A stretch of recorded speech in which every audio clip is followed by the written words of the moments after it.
Welcome to another edition of Inward Bound for Mindful Living. We are back once again with Mr. Deepal Suryarachi. Last session, we actually touched on a very important and critical area. You spoke, Mr. Suryarachi, about as thoughts as objects. Now, every time we do a session, I think the audience should as well though, but I go home and I try to contemplate on what you said and I try to incorporate it into my life as well. And what sort of was perplexing to me was, is there sort of a definitive difference, or is there some sort of similarity for that matter between the thoughts that we spoke about and emotions? Is there something that we can correlate to those two things, or how does it work? That's a very, very important topic and a very interesting observation. Congratulations. I think one of these days you will start sitting on this side. I'm progressing, I think. Yeah, that's right. Now, let's take some emotions that we call as emotions. Love is an emotion. Fear is an emotion. Hatred is a development of anger as an emotion. Then jealousy is an emotion. What else? What are the other emotions that we can think of?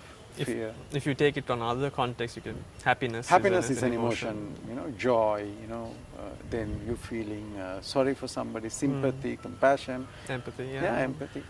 Now you can see at the first, these things are triggered by some thoughts. Yeah. And this is the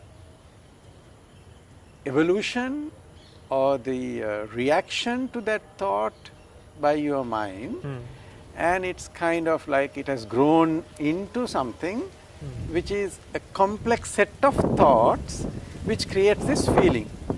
For example, you are alone at home, and suddenly in the middle of night there's a power cut and your lights go dim, there's no light, it's dark, and then it's raining and it's thundering, and then suddenly you hear some voices. Then you think, don't know whether there's a ghost. The moment you think there's a ghost, you feel frightened. Now, in this kind of emotion, it can also generate further projections into this situation. Now this ghost is going to come and it's going to kill me and all that. So then you perpetuate this whole thing. You tend to go towards the worst case scenario. Yes. Then similarly, like something like love, you know, you see a girl and she smiles with you and you think she really, you know, liked you, and you are highly excited, and probably she made a mistake. But in your mind you feel, my God, you know, I think she, because I have been looking at her, you know. You see, the first is few thoughts.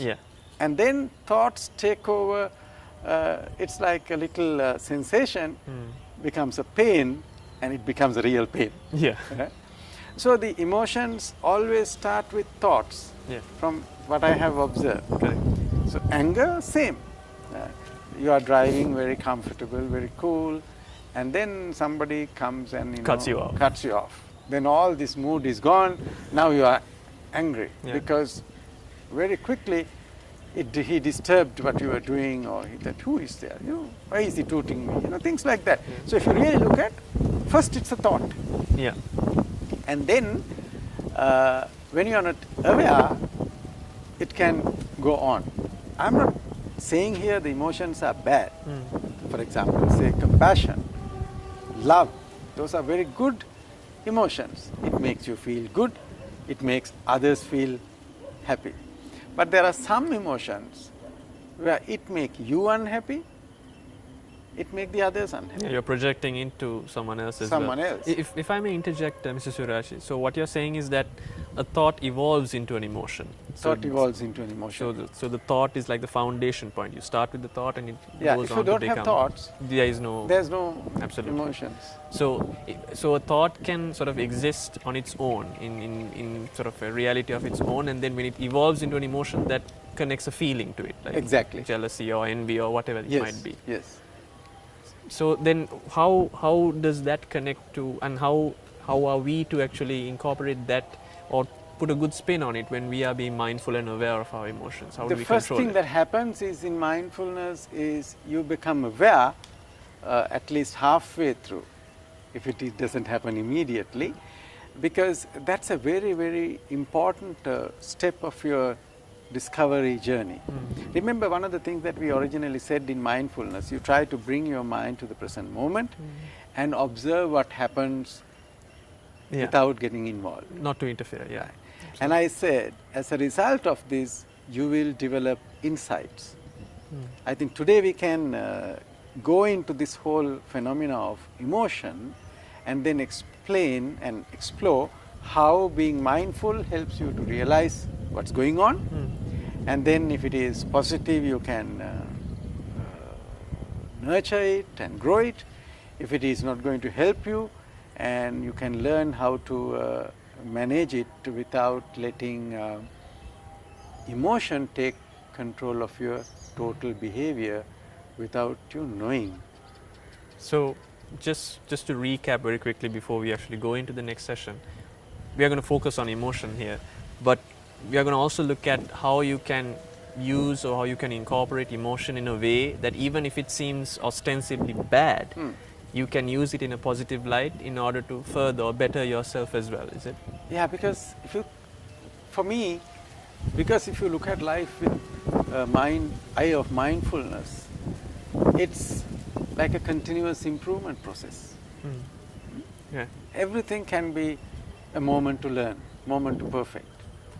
Okay. So there's no bad days. Every day is a good day. Why? Because you learn something. Worst thing that happens to you, that was a good lesson. I think that's a good note to move into the next session. Every day can be or is a good day. So we'll take a quick break and we'll be right back. I think Kaizen must be coming from this thinking.